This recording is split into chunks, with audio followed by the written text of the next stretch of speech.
and I cannot be physically together, we decided that we're going to split the review or article sharing in half.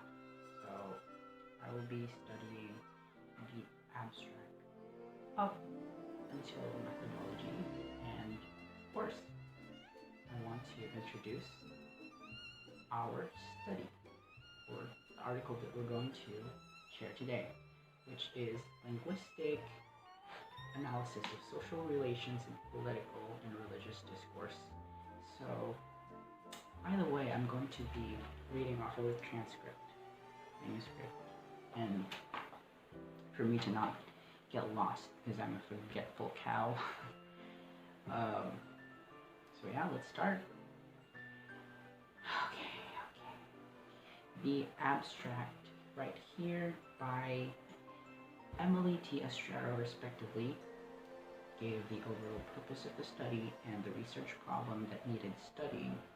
So the basic design of this article is a close relationship between the speaker, which is Benigno Simeon Aquino III, then President of the Philippines, and the major addressee, which would be Pope Francis, during his visit back in January 15 up until 2015. So major findings and or trends found as results of Estrero's research article would be mentioned later. Hear us out. So the keywords and inclusions: critical discourse analysis, systemic functional grammar, which is of course the fundamental, basic, and formality functional element of the study, in which later on I will emphasize on how important it is.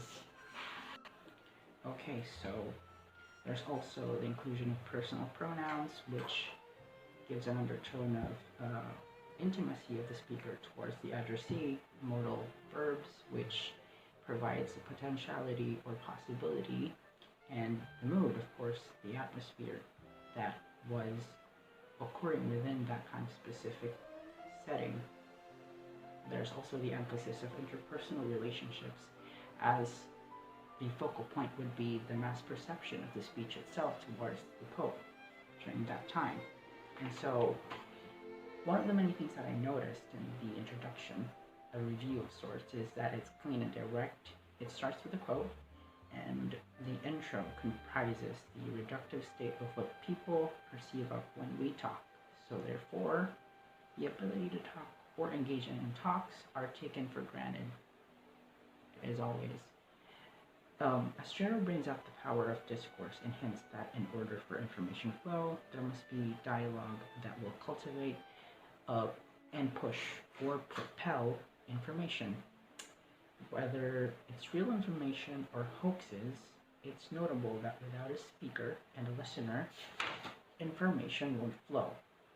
Written pieces of work are also credited and cited as prime physical evidences of what discourse can provide, in which also CDA, or critical discourse analysis, which critiques and bravely researches some of the rhetorics, dominances, power play, and oppressions that occur within the social realms. Texts are also comprising the key for social mobility and social action, of course. They contain the ideologies that are vital to encourage people to move or do something.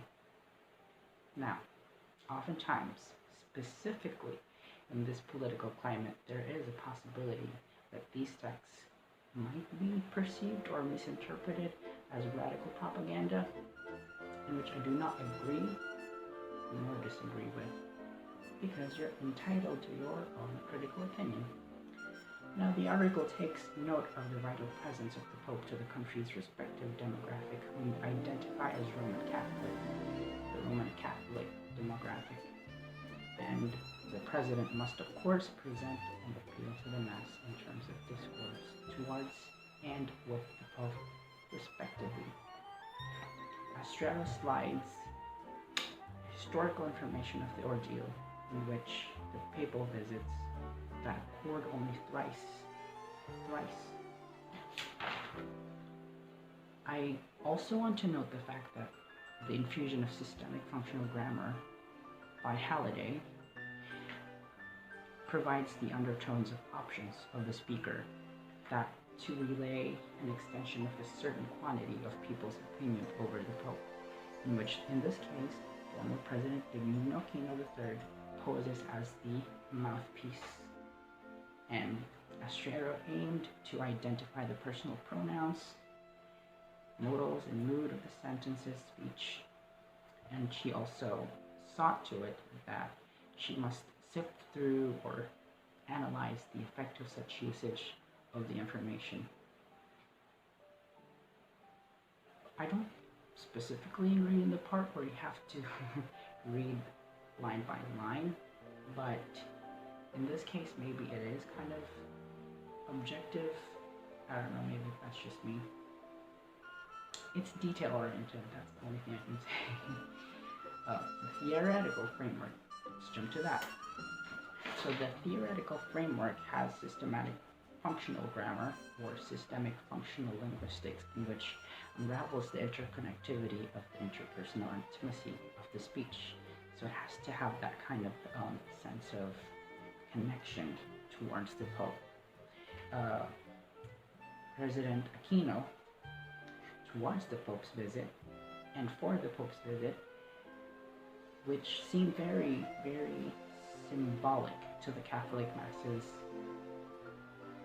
That's like us Islamic people being so resonating to a mufti visiting us here in the country. I don't know, that's a good comparison, I guess. And I like the proximity that that was acknowledged, of course, and the speeches seemed intimate because it was inclusive. It emphasized a degree of we of the respective Catholic people and ideation of the faith. So even if you weren't in that specific setup or place or situation, you would feel as if you were part of that, you were identified or you were included in that specific speech by Benigno Aquino. That's how I understand the article. Needless to say, it's delivered flawlessly, at least in my opinion, because I personally have accustomed myself to this objective that there should be the separation of church and state. But the president's speech almost disregarded that and made himself the kind of bridge to connect the people to the Pope. Sort of a mediator in a way, or actual mediator. And with Astrero's strategy to use SFG, or systematic functional grammar, in her studies, it all came to me piece by piece as to why this discourse is an effective adjudicator, or somehow a balance scale for the situation, because the speech was moving subjectively, but it was also professional. And the methodology, lastly, I noticed that there was a careful analysis of the personal pronouns used and its effect on the general audience. So both the actual crowd and the media and printing press post-speech.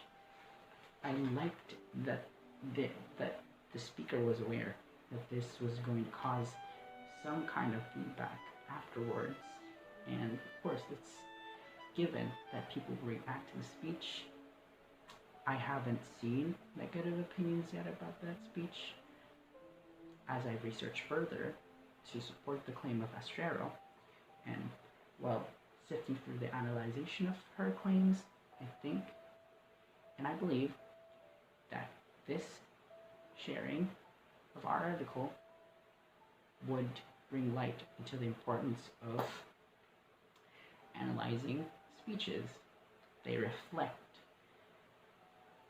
this idea that messages should be sent all throughout the nation to inspire people, and this in a way gives us the sense that discourse allows us to cultivate dialogue more in a natural patriotic scale.